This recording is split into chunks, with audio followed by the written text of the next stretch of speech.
Selamat sore untuk teman-teman semua. Perkenalkan, kami dari kelompok satu akan mempresentasikan hasil dari rekayasa ide kami mengenai siklus Carnot. Pertama-tama, perkenalkan nama saya Grace Anggriani Bersembiring dengan NIM 422113018. Di sini saya sebagai moderator. Perkenalkan, nama saya Mahira Maya Sofa dengan NIM 4221131014 sebagai penyaji materi. Perkenalkan, nama saya Erni Septrianti Purba dengan NIM 422113104 sebagai penyaji materi. Perkenalkan, nama saya Aurayani Rautami dengan NIM 422431019 sebagai penyaji materi.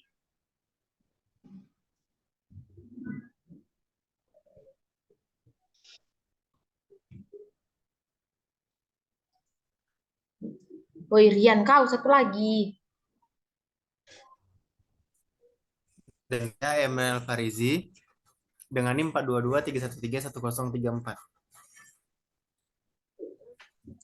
Oke, next slide, Rian.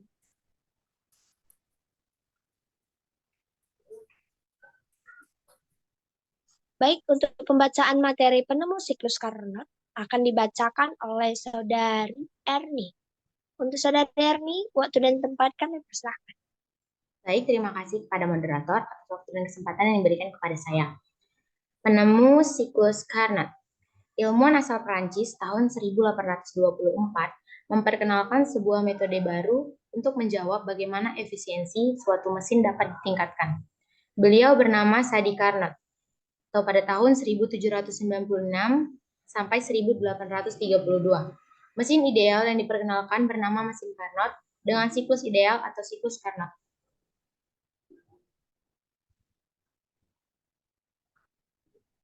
Siklus Carnot terdiri atas proses-proses reversibel berupa dua proses isotermal dan adiabatik. Proses reversibel atau berbalik merupakan suatu proses yang mengembalikan sistem seperti keadaan semula setelah kerja tanpa merubah keadaan-keadaan sistem yang lainnya. Sedangkan proses irreversibel sebaliknya tidak dapat balik, seperti proses real yang dipengaruhi banyak faktor. Selanjutnya saya kembalikan kepada moderator.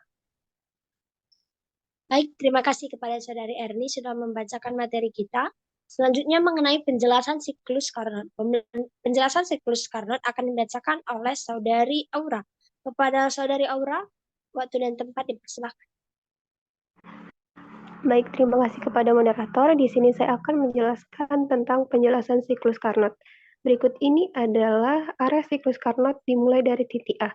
Yang pertama, pada titik A ke B, proses ekspansi gas terjadi secara isotermal pada suhu TH dengan menyerap kalor sebesar QH. Yang kedua, pada titik B ke C, proses ekspansi gas terjadi secara adiabatik. Tidak terjadi transfer kalor, tetapi suhu turun ke TL. Yang ketiga, pada titik C ke D, proses pemantapan gas terjadi secara isotermal pada suhu TL dengan mengeluarkan kalor sebesar QL. Dan yang terakhir, pada titik D ke A, proses pemampatan gas terjadi secara adiabatik. Gas dikenai kerja dan suhu naik, TH.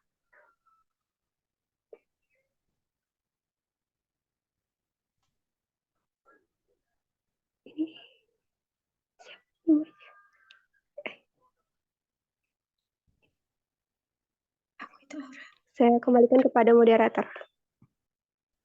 Baik, terima kasih kepada Aura sudah membacakan materi kita. Selanjutnya mengenai siklus Carnot akan dibacakan oleh Saudari Maya. Untuk Saudari Mahira Maya Sofa, waktu dan tempat dipersilakan. Baik, terima kasih kepada moderator. Di sini saya akan menjelaskan siklus Carnot. Siklus Carnot terdiri dari 4 proses reversibel, yaitu penambahan kalor secara isotermal, ekspansi secara isentropik, pengeluaran kalor secara isotermal, dan kompresi secara isentropik seperti yang diilustrasikan pada gambar PV pada gambar 9.2. Proses satu kedua itu merupakan proses penambahan panas isotermal. Pada proses 2 ke 3 merupakan proses ekspansi isotropik. Pada proses 3 ke 4 merupakan proses penolakan panas isotermal. Dan pada proses 4 ke 1 itu merupakan proses kompresi isotropik.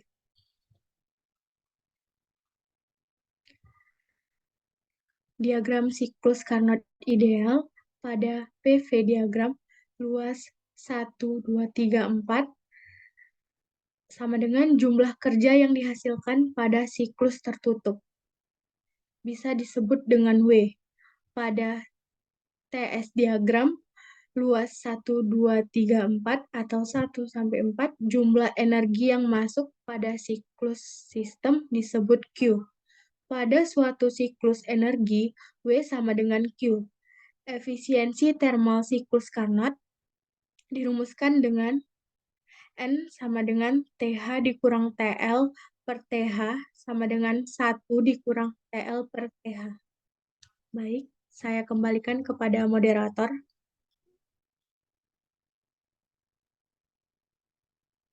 Baik, terima kasih kepada Saudari Mahira Maya Sofa.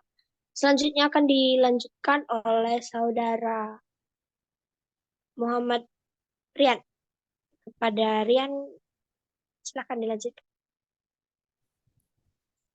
Oke, baik. Terima kasih kepada moderator. Nah, jadi untuk pengaplikasian siklus Carnot ini, diantaranya ada sebagai berikut. Yang pertama, siklus Carnot ini digunakan pada pembangkit listrik tenaga panas, di mana dalam pembangkit listrik tenaga panas, siklus Carnot digunakan untuk menghasilkan energi listrik dari panas yang dihasilkan oleh pembakaran bahan bakar berupa fosil ataupun nuklir. Nah, lalu ada yang kedua yaitu pada mesin pendingin. Nah, jadi pada mesin pendingin ini, prinsip dingin ini berlawanan dengan mesin kalor, sehingga mesin pendingin ini akan menghasilkan energi dengan menerima energi dari reservoir yang dingin. Tujuan mesin pendingin adalah untuk menyerap panas dari ruang refrigerasi dan menjaganya agar tetap dingin. Contohnya dalam kehidupan sehari-hari yaitu lemari es dan penyejuk udara. Lalu yang ketiga ada pompa kalor. Nah, pada pompa kalor ini prinsip kerjanya yaitu sama seperti mesin pendingin, namun berlawanan dengan prinsip kerja mesin kalor. Pompa kalor menghasilkan energi dengan menerima energi dari reservoir yang dingin. Nah, tujuannya adalah untuk memanaskan dengan memberikan kalor sebesar QH sehingga dapat menjaga suhu ruangan tetap tinggi dan bukan untuk mendinginkan dengan membuang QL. Oleh karena itu, COP atau pompa kalor didefinisikan dengan COP HP atau heat pumps. Oke, sekian dari saya kembalikan lagi kepada moderator. Baik, terima kasih kepada Saudara Rian sudah membacakan pengaplikasian siklus Carnot. Lanjut slide-nya, Rian.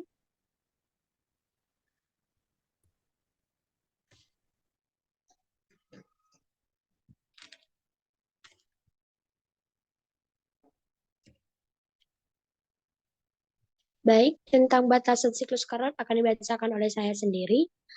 Batasan siklus Carnot yang pertama itu asumsi tentang keadaan kesetimbangan termal. Yang kedua itu ketidakrealistisan dari asumsi tentang ketiadaan gesekan. Yang ketiga, keterbatasan dalam pemilihan sumber panas dan sumber dingin. 4. Keterbatasan dalam penggunaan siklus Carnot dalam mesin-mesin termal.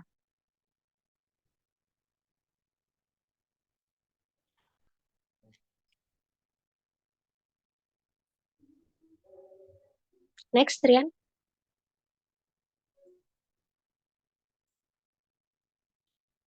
Yang pertama, asumsi tentang keadaan kesetimbangan termal. Siklus Carnot didasarkan pada asumsi bahwa sumber panas dan sumber dingin selalu berada dalam keadaan kesetimbangan termal. Namun, dalam praktiknya, kesetimbangan termal tidak selalu tercapai, sehingga efisiensi siklus Carnot dapat berkurang. Kedua, ketidakrealistisan dari asumsi tentang ketiadaan gesekan. Siklus Carnot didasarkan pada asumsi bahwa tidak ada terjadi selama proses siklus. Namun, dalam praktiknya, gesekan selalu saja terjadi, efisiensi siklus Carnot dapat berkurang. Next, Rian.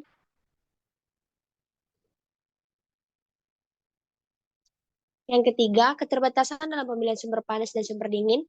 Efisiensi siklus Carnot sangat tergantung pada perbedaan suhu antara sumber panas dan sumber dingin.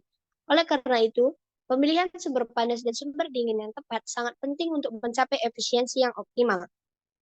Namun dalam praktiknya, pemilihan sumber panas dan sumber dingin seringkali terbatas oleh faktor-faktor seperti ketersediaan dan biaya. Yang keempat, keterbatasan dalam penggunaan siklus Carnot dalam mesin-mesin termal. Meskipun siklus Carnot dianggap sebagai siklus termodinamika paling efisien, namun dalam praktiknya mesin-mesin termal yang menggunakan siklus Carnot seringkali tidak dapat mencapai efisiensi yang sama dengan efisiensi siklus Carnot. Hal ini disebabkan oleh keterbatasan dalam teknologi material yang digunakan dalam pembuatan mesin-mesin termal. Next, Rian. Baik, sekian dari presentasi kelompok 1. Apabila ada kesalahan, mohon dimaafkan. Dan terima kasih.